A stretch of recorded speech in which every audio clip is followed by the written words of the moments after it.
Hello and welcome back as we continue to study through the heroes of the faith found in the Bible. We looked last week at the beginning of the work of the great prophet Elijah, and we saw how through the power of God, all the wicked prophets of Baal were destroyed. But that led to the wicked king of Israel, Ahab, and his equally wicked wife, Jezebel, to seek to kill the prophet of God.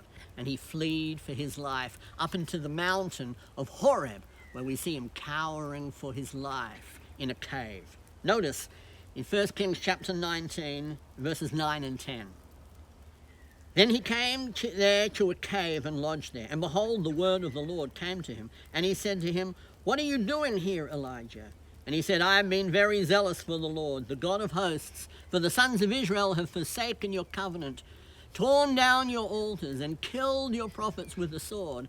And I alone am left, and they seek my life to take it away." So he said, "Go forth and stand before the mountain of the Lord." You see, poor Elijah, having come from this tremendous victory of God, was now in the depths of depression, wondering how God could save him from this terrible state, thinking he was the only one left who was faithful to God.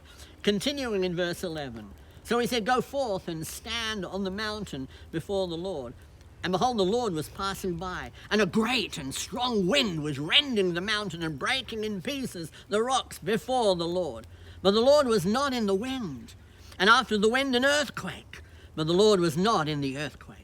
And after the earthquake, a fire. But the Lord was not in the fire. And after the fire, the sound of a gentle blowing wind. Then when Elijah heard it, he wrapped his face in his mantle and went out and stood in the entrance of the cave. And behold, a voice came to him and said, "What are you doing here, Elijah?" The same question is asked. What are you doing here, Elijah? God came before Elijah, and there was this tremendous wind, the earthquake, the fire, but it was in this gentle blowing that God came and spoke to Elijah. And so Elijah repeats, verse 14, "Then he said, I've been very zealous for the Lord, the God of hosts. For the sons of Israel have forsaken your covenant and torn down your altars and killed your prophets with the sword. And I alone am left, and they seek my life to take it away." Then the Lord said to him, "Go, return on your way to the wilderness of Damascus. And when you have arrived, you shall anoint Hazael, king over Aram, and Jehu, the son of Nimshi, you shall anoint king over Israel, and Elisha, the son of Saphat of Abel-Meholah, you shall anoint as prophet in your place. And it shall come about that the one who escapes the sword of Hazael, Jehu shall put to death, and the one who escapes the sword of Jehu, Elisha shall put to death." Now listen, verse 18. "Yet I will leave 7,000 in Israel, all the knees that have not bowed to Baal, and every mouth that has not kissed him." You see, God had it all under control. This was all part of his plan. He had succession for the kings.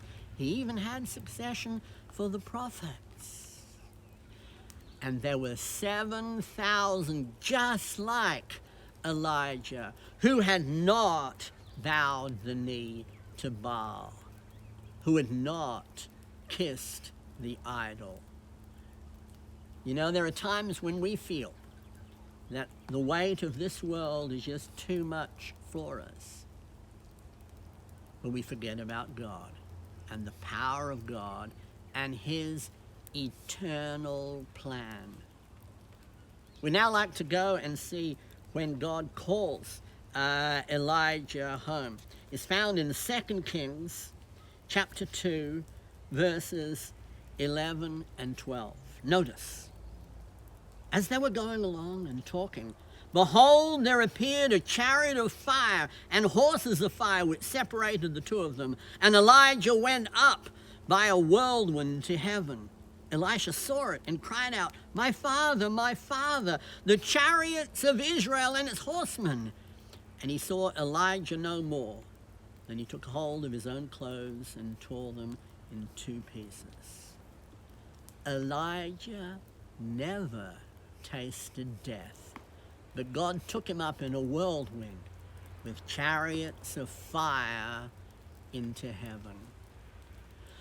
God has a plan for us. We may think that the forces of this world will defeat us and defeat God, but that will not happen. God has a plan for us, and he has not deserted his people. The Apostle Paul talks about Elijah in the book of Romans, chapter 11, verses 2 through 5. Where we read, God has not rejected his people whom he foreknew. Or do you not know what the scripture says in the passage about Elijah, how he pleads with God against Israel? Lord, they have killed your prophets and they have torn down your altars, and I alone am left, and they are seeking my life. But what was the divine response to him? I have kept for myself 7,000 men who have not bowed the knee to Baal. In the same way, then, there has also come to be at the present time a remnant according to God's gracious choice. God has the victory. God has his plan, and God has us in mind if we remain faithful.